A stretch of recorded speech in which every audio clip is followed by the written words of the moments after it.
It's time for the Super Monkey Ball review for the Gamecube.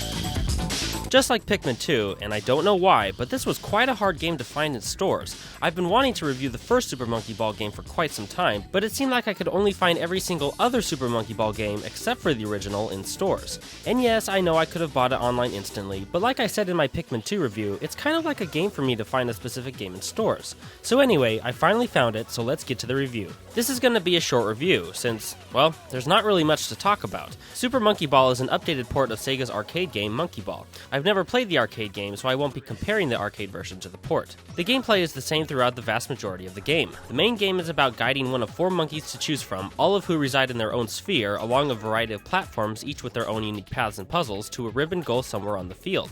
The catch is, you don't control the monkey, you control the platforms. This makes for a unique way of guiding the monkey, since you have to use more caution since you can't really stop on a dime and you can't turn instantly like if you did control the monkey. It's a very fun, addicting game, but it can become really frustrating because of the precision needed for some levels. There are 3 sets of stages: beginner, advanced, and expert. The beginning stages are, of course, a piece of cake. Advanced can bring a challenge, and expert can drive you crazy. Each stage has a time limit, and if you don't get to the goal in time, you have to start the level over. If you fall off the platforms, you have to start over as well. Now, the beginning stages of the advanced set of stages are just the first 10 levels of the beginner set of levels, but with more challenging factors to make it more difficult. The same thing goes with the expert set of levels. The first stages are just the beginning and advanced levels, but with more difficult factors to make expert mode more challenging. I say all this because I don't really like this. I would have liked it better to have completely new stages instead of more challenging recycled levels. Each stage has a bunch of bananas. Get it? Get it? Bunch of bananas? Whatever.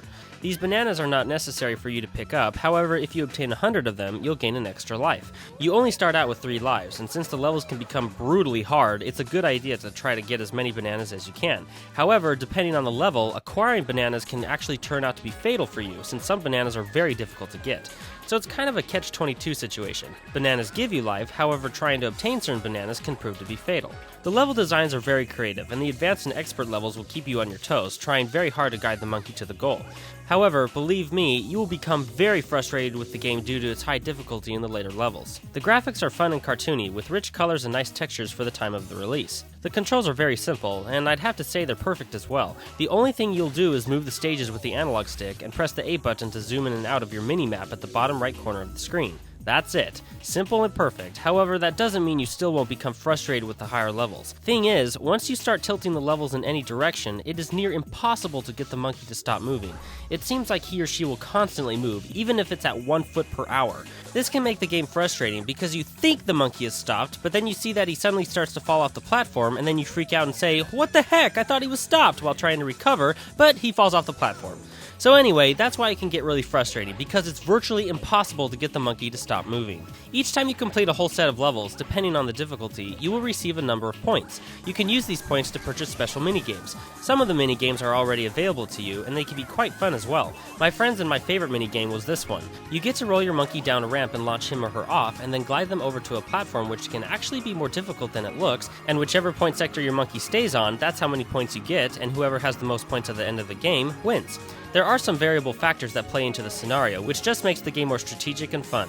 Super Monkey Ball is a great game. Very good graphics, simple yet perfect controls, great and challenging level designs, really good music that enhances the challenging atmosphere, and a nice selection of fun multiplayer minigames. However, I found that trying to control the monkey can become frustrating due to the fact that it is nearly impossible to make him or her completely stop moving, and I didn't like that the levels were recycled when playing on a harder difficulty, just with new variables that made the levels more challenging. Bottom line, I would have liked completely new levels for the harder difficulties. Overall though, it's a really fun game that can be either very addicting or frustrating to certain people, or both. I do recommend playing it. It is a really fun game. Barrels are just not how these monkeys roll. Get it? Get it? This game gets a 4 out of 5, the title of awesome.